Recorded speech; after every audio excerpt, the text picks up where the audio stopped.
প্রথমেই দেখো ছাত্রছাত্রীরা জীবন বলতে কি বোঝো? জীবন বলতে কি বোঝো এই প্রশ্নের উত্তর দিতে গেলে প্রথমেই আমাদের কোষ সম্পর্কে জানতে হবে। ছবিতে দেখতে পাচ্ছ কিছু ছবি দেখা যাচ্ছে, এই ছবিগুলো সব কোষের ছবি। এই কোষগুলোর দ্বারাই আমাদের দেহ গঠিত হয়, অর্থাৎ আমাদের দেহ গঠনকারী একক হলো কোষ। তোমরা ক্লাস 8-এ পড়েছ কোষের মধ্যে অঙ্গাণু থাকে। কোষের মধ্যে যে অঙ্গাণু তাকে বলা হয় কোষ অঙ্গাণু। কোষ অঙ্গাণু কি কি? যেমন নিউক্লিয়াস, লাইসোজোম, রাইবোজোম, মাইটোকন্ড্রিয়া, এগুলো হচ্ছে কোষ অঙ্গাণু। আর কোষের মধ্যে যে জেলির মতো অংশটা থাকে তাকে বলা হবে সাইটোপ্লাজম। তাকে কি বলা হবে? সাইটোপ্লাজম। আর কোষের মাথা হচ্ছে নিউক্লিয়াস, অর্থাৎ নিউক্লিয়াস সমস্ত কোষগুলোকে, কোষের মধ্যে যত অঙ্গাণু আছে সবাইকে কন্ট্রোল করে। অর্থাৎ কোষের মধ্যে নিউক্লিয়াস থাকাটা জরুরি এবং কোষের মধ্যে সমস্ত অঙ্গাণু এর দ্বারা নিয়ন্ত্রিত হয়। আর কোষের মধ্যে একটু থকথকে জিনিস থাকে, সেটা হচ্ছে সাইটোপ্লাজম। মানে মিষ্টির দোকানে তোমরা রসগোল্লা কিনেছো, রসগোল্লা মধ্যে রস আর রসগোল্লা দুটোই কিন্তু পরিপূরক, অর্থাৎ রসগোল্লা থাকলে রসগোল্লার রসও থাকবে। ঠিক তেমনি কোষের মধ্যে নিউক্লিয়াস থাকলে এই থকথকে জেলির মতো অংশ সাইটোপ্লাজম থাকবে। তাহলে বোঝা গেল তাহলে একটা কোষের মধ্যে কি কি থাকতে পারে। এইবারে দেখো জীবন কাকে বলে, এই প্রশ্নের উত্তর এইভাবে দেওয়া যাবে: বৃদ্ধি, প্রজনন, পরিব্যক্তি, বিবর্তন, এই সমস্ত বৈশিষ্ট্য প্রকাশকারী প্রোটোপ্লাজমীয় বস্তুকে জীবন বলা হয়। অর্থাৎ জীবন হলো কোষের মধ্যে থাকা প্রোটোপ্লাজমীয় বস্তু, যে প্রোটোপ্লাজমীয় বস্তু 4টে বৈশিষ্ট্য প্রদর্শন করবে বা 4টি বৈশিষ্ট্যের অংশীদারি হবে। কি কি? বৃদ্ধি, প্রজনন, পরিব্যক্তি, বিবর্তন। এই 4টে বৈশিষ্ট্য প্রদানকারী বা প্রকাশকারী প্রোটোপ্লাজমীয় বস্তুই হলো জীবন।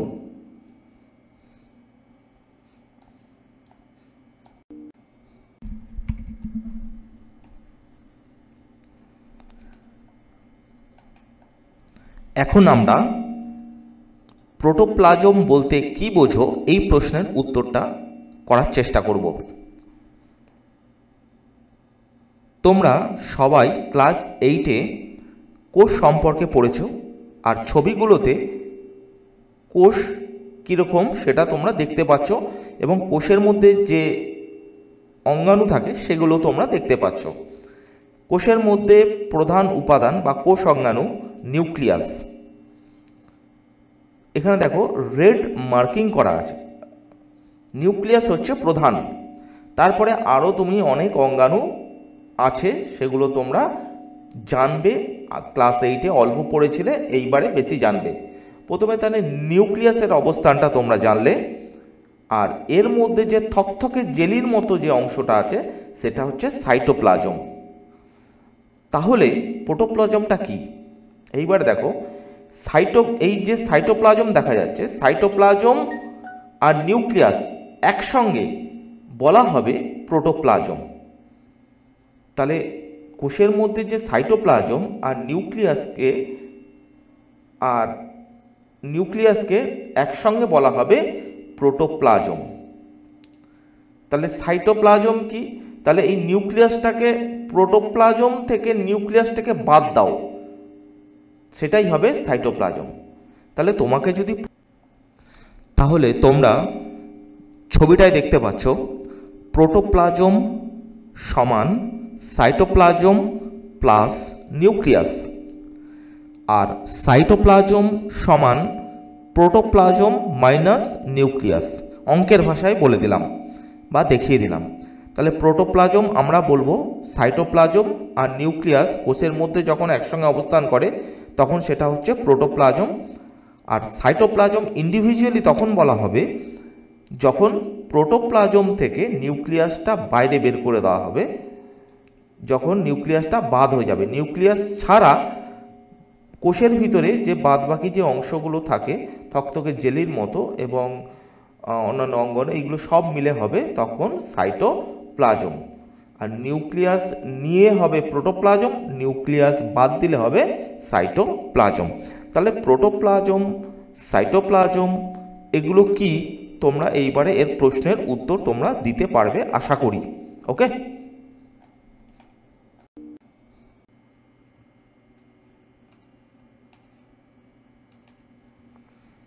এখন যে প্রশ্নের উত্তরটা করার চেষ্টা করব সেটা হলো কোষ বলতে কি বোঝো।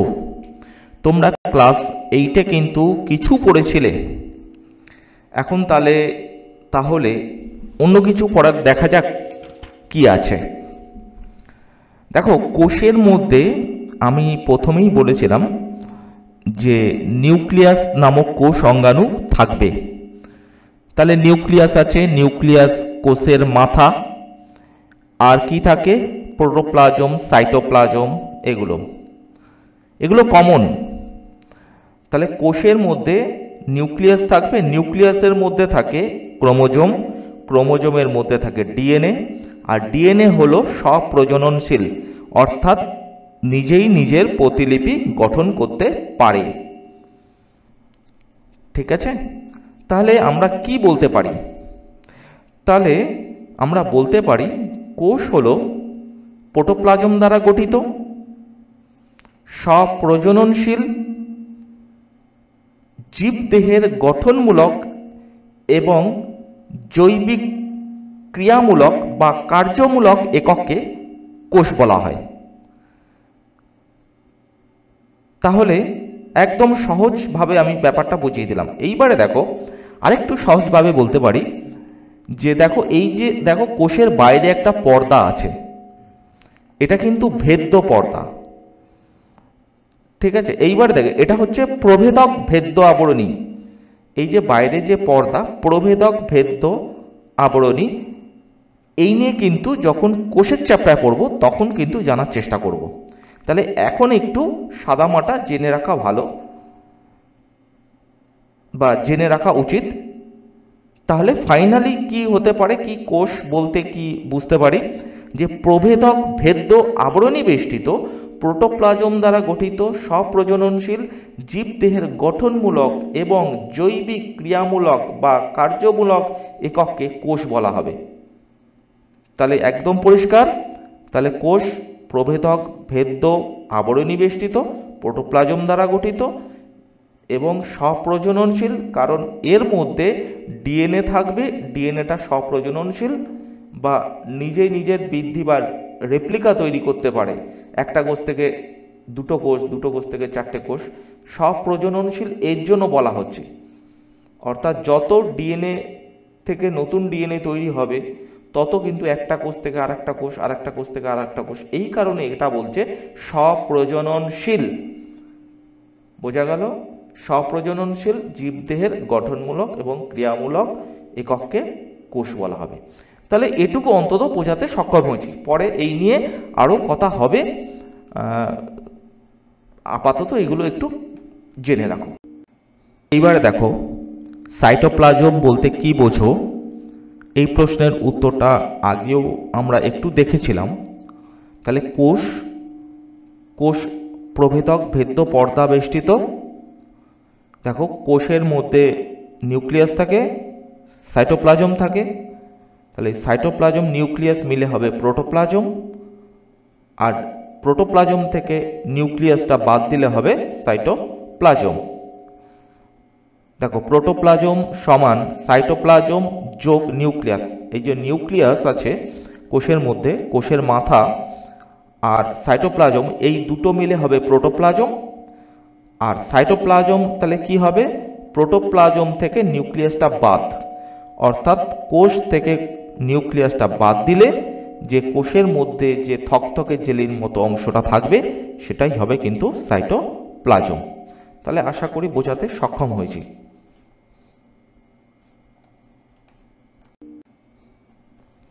এখন যে প্রশ্নটা নিয়ে আমরা সমাধান করব সেটা হলো জীবনের দুটো বৈশিষ্ট্য উল্লেখ করো।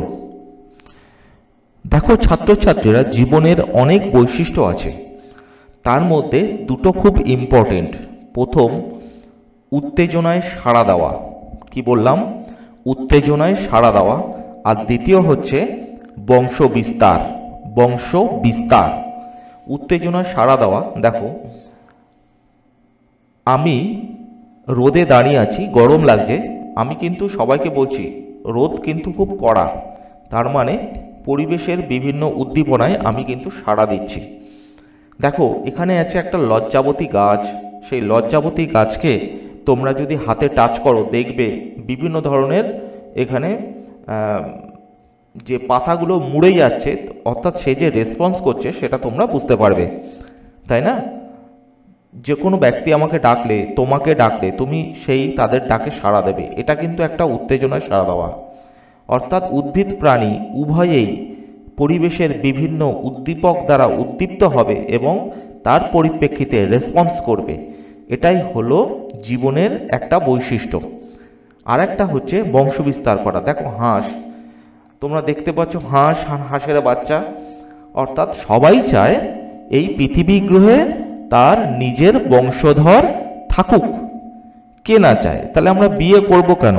বাবার 100 বিঘে জমি, বিয়ে করতে হবে, বংশ বিস্তার করতে হবে, বংশ রক্ষা করতে হবে এবং জমি জমা রক্ষা করতে হবে, তাই না? তার মানে বংশ বিস্তার হচ্ছে একটা জীবনের বড় বৈশিষ্ট্য। এই কারণে দেখো, এই যে হাঁস তার অনেক বাচ্চা কাচ্চা তৈরি করে যাতে তার বংশধর এই পৃথিবী গ্রহে থাকে এবং তার মতো ঘোরাফেরা করে, তার মতো বৈশিষ্ট্য প্রদর্শন করে, তাই না? আর ঠিক আমরা বংশ বিস্তার করি কেন? বংশ বিস্তার করি আমাদের ভবিষ্যৎ প্রজন্ম তৈরি করার জন্য, জমি জায়গা রক্ষা করার জন্য এবং আমাদের অস্তিত্ব বজায় রাখার জন্য। ওকে?